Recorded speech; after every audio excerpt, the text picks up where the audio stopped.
کمزوری کیا کیا ہے. جب ایمان کمزور ہوتا ہے، عقیدہ کمزور ہوتا ہے تو آدمی کے دماغ میں کیا کیا آتا ہے سن لیجئے. اگر بیمار پڑ گئے، مصیبت آئی، یا گھر میں بچہ انتقال ہو گیا تو لوگ کیا کہتے ہیں؟ کچھ لوگ ہیں تو یہ کہتے ہیں ظلم ہو گیا. توبہ، بچے کا انتقال ہو گیا، لوگ کہتے ہیں ظلم ہو گیا. بیوی کا انتقال ہو گیا، اس کا مرض کیا تھا؟ ظلم ہو گیا. توبہ توبہ. ہمیں تمہیں سوچنا چاہیے موت دینے والا اللہ، میرا اللہ موت دیا، تم نے کیسے کہا ظلم ہو گیا؟ یہ ظلم، سب سے بڑا ظلم کیا ہے میں بتا رہا ہوں. سب سے بڑا ظلم یہ ہے کہ آپ نے علم حاصل نہیں کیا. کب کیا بولنا ہے علم نہیں ہے، آپ کو اندازہ نہیں. سنیے، آپ جو دیکھتے ہیں پریشانیاں، مصیبتیں، آپ نے کچھ سمجھا؟ فوراً کہہ دیتے ہیں یہ ایسا میرے ساتھ ہوا، وہ ایسا میرے ساتھ ہوا. نہیں، قرآن نے صاف کہہ دیا من عمل صالحا فلنفسه ومن اساء فعليها وما ربك بظلام للعبید. یہ 24واں پارہ کی آخری آیت کریمہ ہے. اس کا معنی کیا ہے؟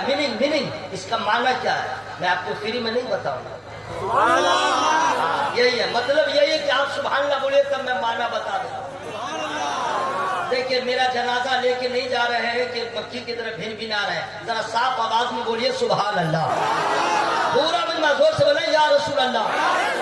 اب اس آیت کریمہ کا معنی سنیے. جو نیکی کرے اپنے بھلے کو، جو برائی کرے اپنے برے کو. اس آیت کریمہ کا معنی ہوا جو بھلائی کرے اپنے بھلے کو، جو برائی کرے اپنے برے کو. اب اس ترجمہ کا بھی اور آسان اگر معنی بتایا جائے تو یہی ہوگا جیسا کرو گے ویسا. منہ کھول کے جیسا کرو گے، گناہ کرو گے سزا ملے گی، پاپ کرو گے سزا ملے گی، برائی کرو گے عذاب ہوگا، نیک کام کرو گے ثواب ہوگا. یہ قرآن نے صاف کہہ دیا. اب لوگوں سن لو، میرا اللہ فرماتا قرآن وما ربک بظلام للعبید، تمہارا رب بندوں پہ ظلم نہیں فرماتا. میرا اللہ کریم ہے، میرا اللہ رحیم ہے، اس کی رحمت کا کوئی اندازہ نہیں. ورنہ ہم نے جو پاپ کیا ہے، ہم نے جو خدا کی نافرمانی کیا ہے، چہرہ بدل گیا ہوتا، آگ کی برسات ہو گئی ہوتی، کنکروں کی برسات ہو گئی ہوتی، ہم نے تو نابود ہو گئے ہوتے. اگر بچے ہوئے ہیں یہ اللہ کی رحمت ہے، اگر بچے ہوئے ہیں نبی کا صدقہ ہے. اللہ اپنے بندوں پہ ظلم نہیں فرماتا. ارے وہ تو اتنا بڑا کریم ہے کہ آپ نافرمانی کرتے رہے خدا کھلاتا رہا. اگر بیٹا باپ کی بات نہ مانے تو باپ کھانا بند کر دیتا ہے، ماں کبھی کھانا بند کر دیتی ہے. لیکن میرے اللہ کی رحمت، آپ مسجد کو ویران کر دیے، خدا نے آپ کو کھلایا. آپ نافرمانی کرتے رہے، اللہ نے آپ کو بچایا. صرف اس لیے ابھی بھی باز آ جاؤ، ابھی بھی باز آ جاؤ، ابھی بھی باز آ جاؤ. میری رحمت میرے غضب پہ غالب آ جائے گی. میں قہار بھی ہوں، میں جبار بھی ہوں، میں ستار بھی ہوں، میں غفار بھی ہوں. اگر تم ابھی اپنے آپ کو توبہ کر کے بچا لو، میری رحمت تم پہ نازل ہو جائے گی. میں اس کا کوئی کام کبھی کرتا نہیں ہوں، لیکن وہ خدا ہے مجھے بھوکا نہیں رکھتا. ظلم اللہ کی جانب سے نہیں ہے. ظالم ہم ہیں، ظالم آپ ہیں، پورا گھرانہ ظالم ہے. آپ کہیں گے کیسے؟ میں بتا دے رہا ہوں. ظلم کس کو کہتے ہیں؟ اور ظالم آپ بھی ہیں، ظالم ہم بھی ہیں. آپ کہیں گے نثار احمد جلسہ کرنے آئے ہو یا ہم لوگ کو ظالم بنانے آئے ہو؟ میں ظالم بنا نہیں رہا ہوں، ظالم بتا رہا ہوں. آپ کہتے ہیں کسی کو مار دیا وہی صرف ظلم ہے، کسی کے گھر میں آگ لگا دیا کیا وہی ظلم ہے؟ کیا کسی کے ساتھ اگر آپ نے سختی کیا کیا وہی ظلم ہے؟ نہیں میرے بھائی، یہ تو عام بات ہے. ایسا ظلم تو لوگ سب کرتے ہیں، لیکن ہم لوگ جو ظلم کرتے ہیں اس ظلم کے بارے میں سنیے. سب سے بڑا ظلم یہ ہے، توجہ کے ساتھ سنیے گا. آپ اذان ہو رہی تھی